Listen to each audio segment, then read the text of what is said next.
Մենք քայլ առ քայլ գնում ենք Հայաստանի յուրաքանչյուր քաղաք ու գյուղ տեսնելու իրականությունը։ Սահմանամերձ Վարդենիսում մարդիկ ամիսներով աշխատում են 120-150 հազար դրամով։ Բերքի մեծ մասը փչանում է դաշտում, քանի որ չկա պահեստ, վերամշակում կամ շուկա։ Գյումրիում ամեն երկրորդ երիտասարդը գործազուրկ է։ Արդյունաբերությունը կանգ է առել, աշխատավարձերը չեն անցնում 150-200 հազար դրամը։ Չարենցավանում գործարաններ ու աշխատատեղեր պարզապես չկան։ Հրազդանում, ջրամատակարարումն անկայուն է, տրանսպորտը անբավարար։ Ապարանում գյուղատնտեսությունն ու անասնապահությունը կանգ են առել ժամանակակից տեխնոլոգիաների բացակայության պատճառով։ Խնդիրները շատ տեղերում նույնն են՝ մանկապարտեզների պակաս, կանանց ցածր զբաղվածություն, գյուղական դպրոցների անհասանելիություն, արևային էներգիայի չօգտագործված ներուժ։ Մենք գնում ենք համայնք առ համայնք, հասկանալու իրականությունը հենց տեղում։ Այս ամիս կլինենք Աբովյանում, Եղվարդում, Սիսիանում, Ալավերդիում, Վանաձորում, Սպիտակում եւ այլուր, լսելու մարդկանց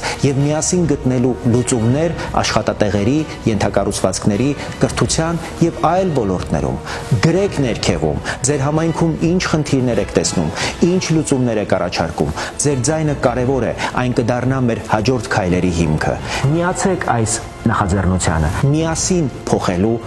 մեր երկրի ապագան։